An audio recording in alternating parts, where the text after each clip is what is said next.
No te desconectes. Viene una columna que te hace volar la imaginación. Esto es Columna Cómplices.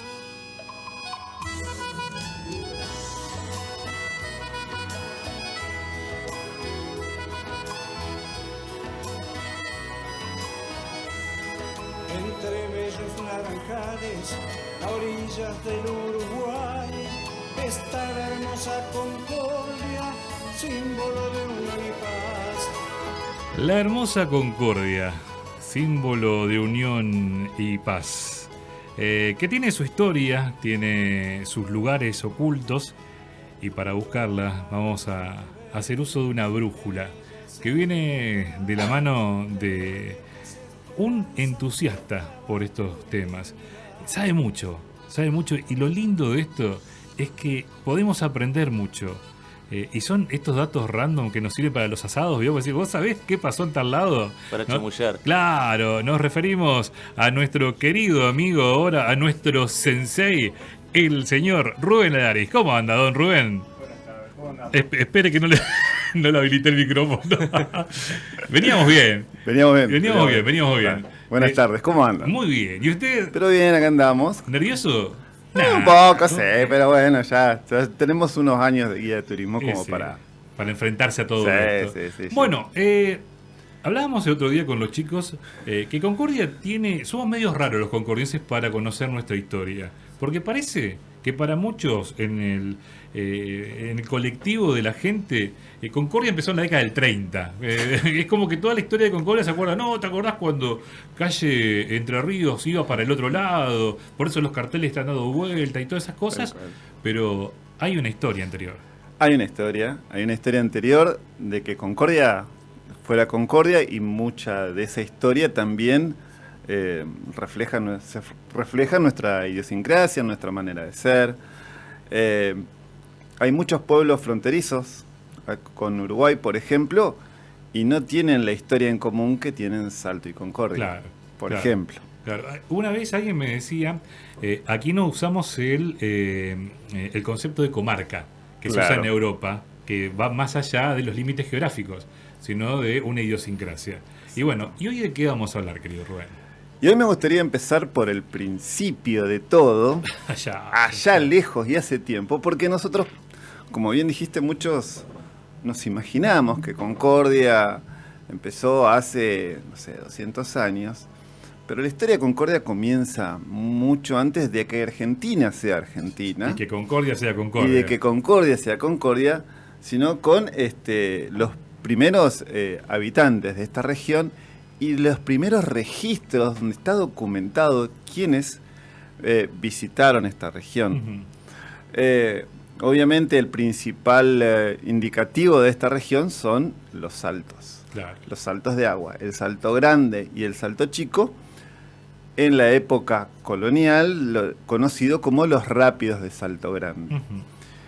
Y los primeros registros que hay de gente, y ahí entre comillas civilizada, sí, muy entre comillas civilizada, pero sí podemos decir los primeros registros escritos, y ahí no le vamos a errar, de esta región son de la época de Sebastián Gaboto. Sebastián Gaboto, el hijo del viejo Gaboto. ¿Quién era? ¿Quién era Sebastián Gaboto? Sebastián Gaboto era hijo de un marinero también Gaboto. ¿El viejo Gaboto? Del viejo Gaboto. El viejo Gaboto fue un explorador de América del Norte. Ajá. Y el hijo fue, para el Imperio Español, un marino explorador que exploró todo lo que es Sudamérica. Okay. Él se mete por el Río de la Plata a el río Paraná, va por Santa Fe, llega hasta el río Paraguay y manda un emisario para el otro lado, porque nosotros somos así, muy para el otro lado. Claro. ¿Por qué? Porque nosotros no fuimos, como decía en un libro, no fuimos descubiertos por un noble caballero ni por un rayo divino, sino que fuimos descubiertos por un marinero que quería ir a las Indias, que quedaba para el otro lado, él que fue por allá. Y llegó al continente americano. Claro. Bueno, Gaboto manda a un marino que se llamaba Juan Álvarez Ramón, perdón. Y este marino se mete por el río Uruguay hacia el norte y describe una zona muy bonita, muy hermoso, pero que no podía seguir navegando por los terribles saltos de agua que había, que eran los rápidos de Salto Grande. Ajá. Perdón, usted que ha estudiado y que es guía turístico, yo tenía idea, o por lo menos me había imaginado, que el Salto Grande está debajo de la represa y no está mucho más atrás, ¿no? Me dijeron que estaba cerca de Federación. Y el Salto Grande está, en realidad, el inconsciente, mejor dicho, la mayoría de todos nosotros pensamos que la represa se hizo arriba del Salto Grande y se aprovechó esa caída de agua. En realidad la represa está construida adelante del Salto Grande y todo el lago hoy tapa esas rocas gigantes que eran el Salto Grande. Claro, bien. Era un poco más al norte, sí. Sí, no, eso me enteré hace relativamente poco. Claro, todo eso se da, ese primer registro de los rápidos es 1526. Hace mucho tiempo. Hace mucho tiempo atrás, estamos hablando de y casi 400 años. 400 años. Más de 400 años, perdón. Y bueno, ¿y qué encontraron acá? Y obviamente encontraron pueblos originarios. Sí. En esta zona lo que más había era guaraníes. La nación guaraní, que en realidad eran varios pueblos, porque ahí tenemos que también tomar con pinza el concepto de nación, claro. ¿sí? Porque los guaraníes era una nación muy grande, con varios pueblos que tenían el origen común, que los definía como guaraníes, y los que había acá eran los conocidos como chaná guaraníes. Ajá. O sea, sería como mirá qué palabra voy a utilizar, un etnotipo del guaraní. Claro. Es más, ayer estuve leyendo el diccionario para poder... Este hizo la tarea. Este hizo la tarea. Claro, los guaraníes habitaban esta región que los visitantes no la describían como un Entre Ríos como hoy nosotros nos imaginamos, con un suelo que de hecho lo tiene, un suelo muy fértil, con un paisaje muy lindo, sino que lo describían como un desierto. Claro. Un desierto lleno de plantas espinosas, como podía ser los espinillos, los aromos, y palmeras y mucho animal salvaje. Y los guaraníes de esta zona, el historiador famoso Antonio Castro, mucha de la gran historia de Concordia se debe a este gran historiador. Olvidado por nuestra ciudad. Olvidado por nuestra ciudad. De hecho, Concordia también es bastante particular con el tema de su historia, porque tiene una historia oficial, aprobada por ordenanza, algo que ninguna otra ciudad tiene. Y ya que sea oficial es raro. Es raro, sí. Es raro. Porque la historia es historia. Es historia, exactamente. Deja abierta interpretaciones. Pero claro, totalmente. Bueno, este Antonio Castro, que van a ver libros de él que están en las bibliotecas públicas. Hay libros sobre, la historia de Concordia, la historia del Progreso, sobre los pueblos originarios, sobre Urquiza. Y este Antonio Castro fue uno de los primeros, no se llamaba ministro en esa época, era secretario de Cultura de la Nación, en la época de Juan Domingo Perón, para que nos demos una cuenta del tipo grosso que estamos hablando, ¿no? Bueno, este historiador Antonio Castro describe a los guaraníes que estaban en esta zona como que eran de estatura media, que eran hombres muy fuertes, muy serenos y muy calmos ante las situaciones de peligro, y que parecían, él los dice, como entrenados para grandes exigencias. Eran personas de estatura media, que la mayoría de los hombres andaba desnudos, que las mujeres solo se cubrían desde la cintura a la rodilla. Ellos vivían de la caza, de la pesca, o sea, no eran agricultores, y que sus viviendas eran cueros tensados con estacas. O sea, muy básica la cultura. Muy básica. Y ahí también nos explicamos por qué no hay construcciones. Claro. No hay construcciones porque no necesitaban grandes refugios para las inclemencias del tiempo. Por eso uno va al norte y encuentra refugios de pueblos originarios, pero porque el clima era muy, muy severo, entonces tenían que hacer refugios en piedra, en adobe, en barro. Los guaraníes acá hacían con cuero tensado, unas chozas. No necesitaban más que eso. O sea, es por eso que los vestigios que quedaron de esa cultura son solamente las puntas de las flechas y algo de alfarería. Algo de alfarería. El guaraní no es un idioma que se haya escrito originalmente. Por eso también de ahí la diferencia de algunos autores, hasta por ejemplo con el nombre, ¿qué significa Uruguay? Claro. Sí, para algunos autores es río de los pájaros, para otros río de los caracoles. Yo defiendo el río de los caracoles, me lo explicó, o sea, por Evita Quintana, le mando un beso a Evita, siempre escucha las locuras que hago, que Evita es licenciada en idioma guaraní. Claro, y sí, me dice, sí. Y no se dice Uruguay, se dice Uruguay. Uruguay, exactamente. Esa pequeña acentuación cambia el significado. Claro, el es agua. Dice, y el Uruguay es un caracol. El Uruguay es un caracol. Claro, por eso viene el... Sí, bueno, este río Uruguay y esas diferencias del guaraní hace que haya muy pocos vestigios de ellos. Puede haber hay algunos arcos que se han encontrado. Acá me pongo de pie, el Museo de Rabarrena, hay arcos guaraníes. Pero le digo, son muy pocos vestigios que hay, no hay restos de alfarería que se encuentran. Muchos de esos restos se encontraron cuando se excavó la represa, por ejemplo. Claro, y se vieron algunos, me contaban, lamentablemente por la erosión que está teniendo San Carlos en la costa del río, encontraban algunas piezas muy pequeñitas también de alfarería. Totalmente. Pero estos guaraníes eran pacíficos, no eran tan conquistadores como nos hubiéramos imaginado, sino que ellos fueron desplazados. Y fueron desplazados por los charrúas. Claro. A diferencia de los guaraníes, a los charrúas se los describía como personas muy altas, muy fuertes, con la piel tirando a rojiza, con abundante cabello, muy ágiles, y muy aguerridos en su accionar, muy difíciles de vencer. La garra charrúa no es solo un dicho por el fútbol, sino que viene de mucho antes, ¿verdad? Sí. Y bueno, los charrúas que los tenían enfrente nada más. No, acá también. Acá también había. Acá también. El territorio. Lo que pasa es que, bueno, nosotros pensamos. Dividimos el territorio. Claro, el río como un límite. Y en esa época el río no era un límite. Además, el Salto Chico era un puente. Era un puente y en el medio, el río estaba en el medio de su territorio. Claro. O sea, en Uruguay hay vestigios guaraníes, en Argentina también, pero para esa época era todo lo mismo. Sí.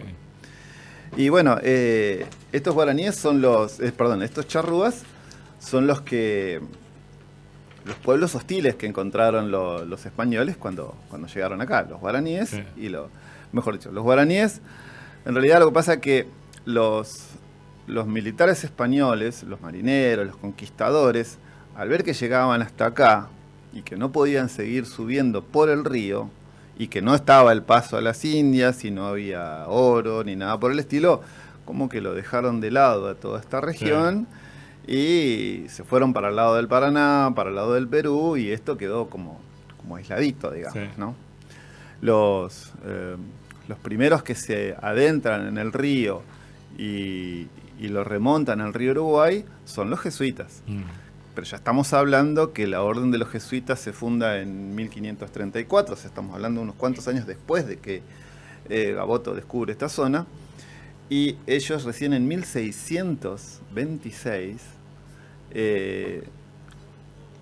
fundan lo que hoy conocemos como Yapeyú. Las misiones jesuíticas o la reducción jesuítica de Yapeyú. Que hoy es un pueblo pequeño, pero en aquel momento era el centro prácticamente del control administrativo de toda la zona. De toda la zona. Nosotros, bajo el dominio español, dependíamos de Yapeyú. Claro, esta era como la zona de Mandisoví. Mandisoví, exactamente. Mandisoví sería lo que hoy conocemos como la vieja federación. algunos dicen fue fundada por un tal Juan Manuel del Corazón de Jesús Belgrano. Me suena de algún billete. De algún billetito. Sí, me suena ya sin poco valor, pobre hombre. No, pero ahora está en otro que tiene más valor. Ahora sí. Ahora está en otro que tiene más valor. Lo ascendieron. Sí, está acompañado. Está acompañado. Bueno. Y bueno, los jesuitas, sí. ellos en Yapeyú hacen un centro productivo. Ellos tenían una forma de organizar esas reducciones donde tenían que producir y tenía que ser autosustentable, y el exceso de producción tenía que servir para sustentar reducciones en lugares donde hubiera más pobreza. Claro. La zona pobre, ¿dónde era? Buenos Aires. No era... o sea, las reducciones de Córdoba y las reducciones de Yapeyú y San Ignacio, lo que hacían era el exceso de producción llevarlo a Buenos Aires. Que lo que manejaba era La Plata. Manejaba era La Plata, siempre fue... Por la aduana que tenía. Claro, por la aduana que tenía. Siempre fue una zona pobre porque era una zona despoblada también, no había explotación comercial, nada por el estilo. Y hubo un historiador que se llamaba Francisco de García Piedrabuena, perdón que lo tengo que leer porque no me lo acuerdo todo el nombre. Este explorador jesuita es a quien se le atribuye el primer mapa de la Mesopotamia, sí, que es del año 1715. Ya, no vamos rápido con el tiempo. No vamos rápido, pero ¿sabe que cada vez que me hablan de los mapas antiguos, yo trato de imaginarme lo que era el trabajo del cartógrafo? Porque ahora tirás un dron arriba y ves más o menos cómo es la Tierra. No. Pero en esa época era imaginar, y tiene 20 metros, íbamos a dibujar. Claro, 20 metros totalmente. Más o menos. Y el poder de imaginación y de las proporciones. Uno lo ve al mapa y Entre Ríos está totalmente desfigurado, sí, desproporcionado, más chato, más gordo, chato, puntiagudo, sí, bien como un triángulo es Entre Ríos. Y este historiador, este jesuita, marca un lugar en esa zona que dice Itú. Itú, que en guaraní significa salto de agua, ¿sí? Ahora, ¿dónde estaba? Qué buena pregunta. Qué buena pregunta, Rubén. ¿Dónde estaba el Itú? Y de un lado y del otro. De un lado y del otro. Claro, no es que estaba de este lado o del otro lado, porque los uruguayos siempre defensores con su corazoncito dicen que estaba de aquel lado y nosotros decimos que estaba de este lado. En realidad ellos llegaban a los rápidos del Salto Grande y no podían atravesarlo, ellos navegaban en balsa, ¿sí? Y de acuerdo a cómo esté el río, cómo esté el nivel del agua, les convenía bajar de este lado o bajar del otro lado. Entonces, el lugar de descanso, que se llamaba el Paradero Itú, podía estar de este lado o del otro lado. Sí, hay vestigios de construcciones jesuíticas del lado uruguayo y hay vestigios del lado argentino. Claro, que decimos jesuíticas y no jesuitas porque son con inspiración del diseño que hacían los jesuitas. No significa que hayan sido jesuitas los que los construyeron. Claro, además, en la reducción de Yapeyú, nosotros cuando nos hablan de San Ignacio o de Yapeyú pensamos que había, 300, 400 monjes jesuitas ahí. Y no era así. La gran mayoría eran pueblos guaraníes, y ellos no llegaban a más de 20, 30. Que los civilizaban, si vale el término, a través de la música.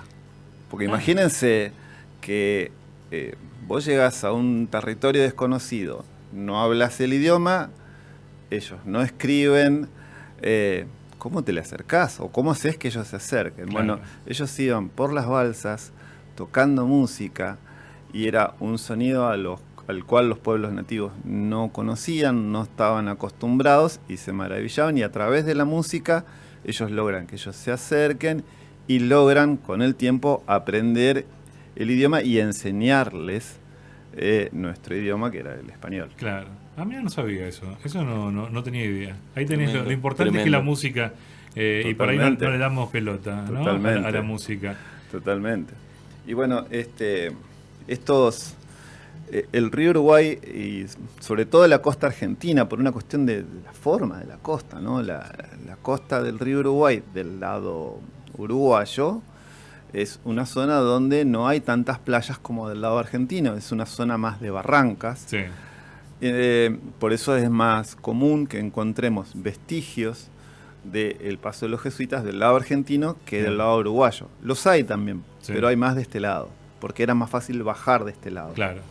Entonces, por todo el río van a encontrar vestigios, porque eran lugares donde ellos paraban a descansar.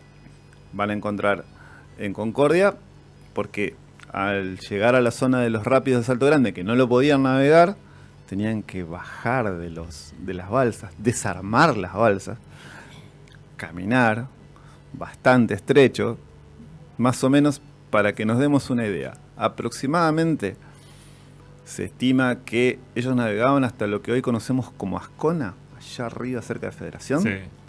y caminaban todo este trecho y volvían a subirse y armar las balsas más o menos entre Nueva Escocia y Puerto Yerba. Ah, una caminadita. Se pegaban una caminata, no Sí, era. sí. Sí, hoy acostumbrados nosotros a viajar todos en cuestión de horas. En 15 minutos estoy. Estoy saliendo. Estoy saliendo, sí. Diría Mariano, estoy llegando. Que acá estoy siendo puntual, ¿no?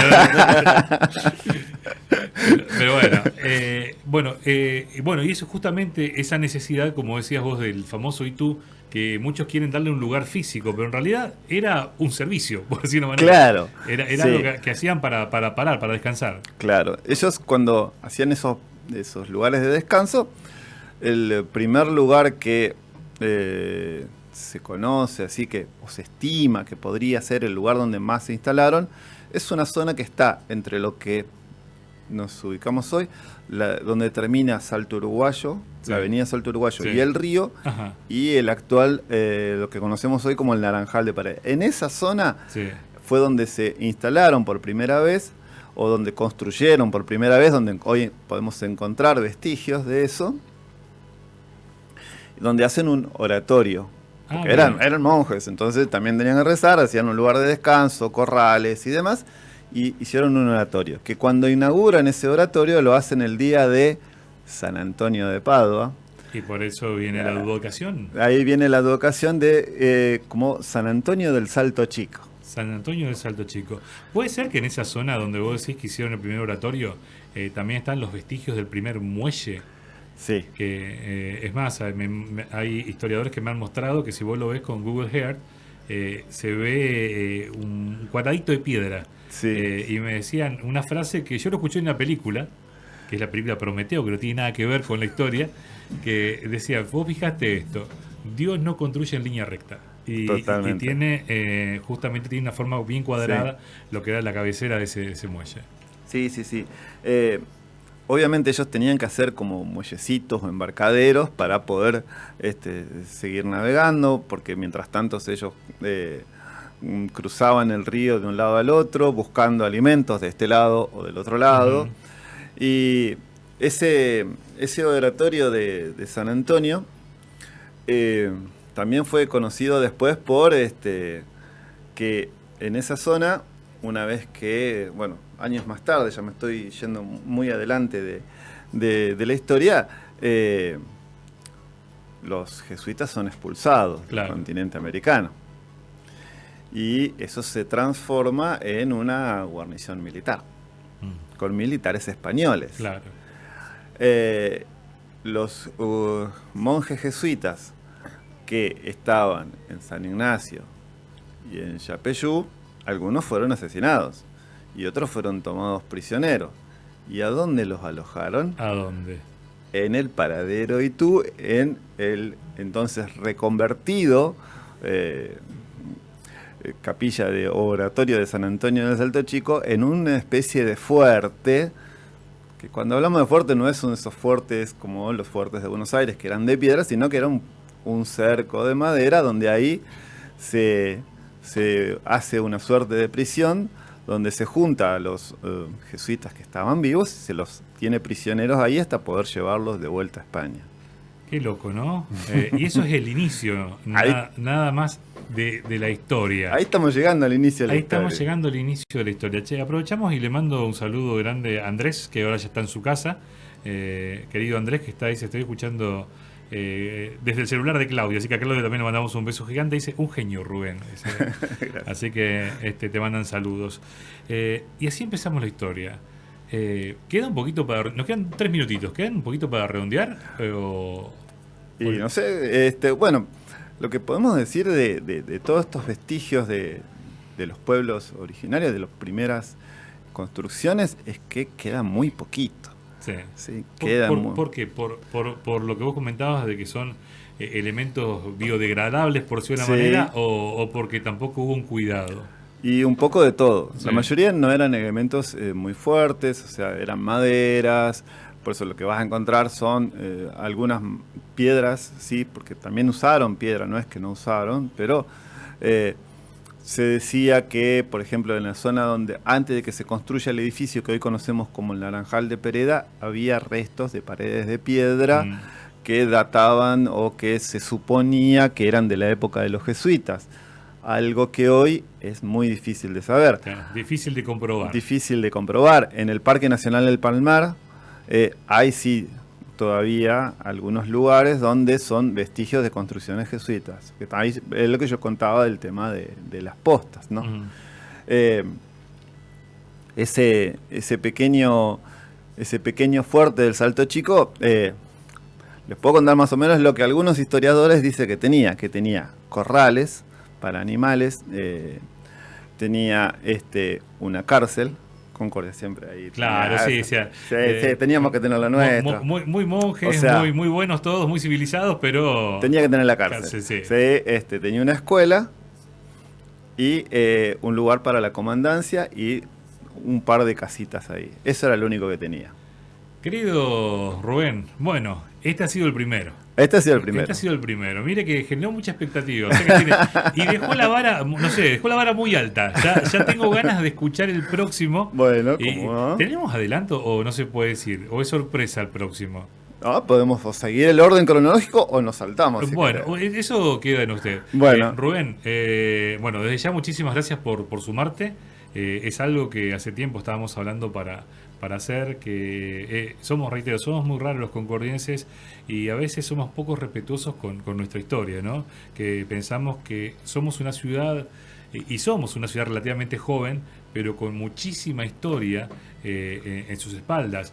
Es más, donde decís vos, en la zona donde estaría el origen de los primeros asentamientos permanentes en Concordia, en la zona del Arenal o del Naranjal de Pereda, en ese costado, hay una vista del río hermosa, que justamente eran por eso que se elegían esos lugares. Esas zonas, porque tenés una vista casi perfecta del río. Totalmente, eso también, o sea, no es al azar que elegían esos lugares, ¿no?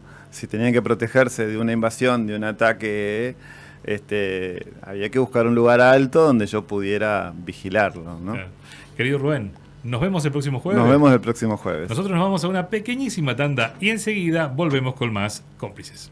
Estudio Contable Teresita Bordón. Experiencia en asesoramiento contable, fiscal, societario y financiero. Contactate hoy al 345-439-0456. Asegura la tranquilidad que tu economía merece. Estudio Contable Teresita Bordón. Urdinarrain 178. Matrícula Consejo Profesional de Ciencias Económicas de Entre Ríos 2065. Matrícula Ciudad Autónoma de Buenos Aires. Tomo 328, folio 112. Lubricom. Línea completa de lubricantes, filtros y aditivos en todas las marcas para diésel y nafteros. Si querés que tu vehículo funcione como nuevo, antes de cambiar aceite y filtros, pasá por Lubricom. Lubricom es servicio. Lubricom 421-2953. Las Heras y Alvear.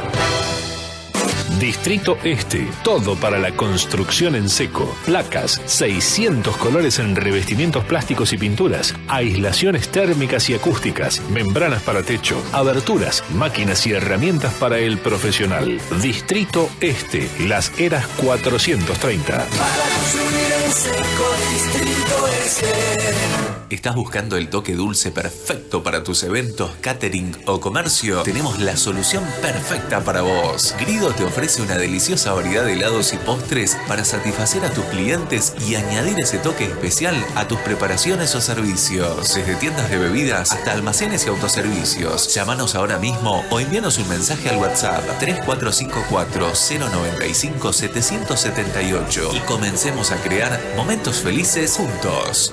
Reíte con nosotros. El humor entra en escena. Esto es Cómplices, donde la risa te acompaña cada día.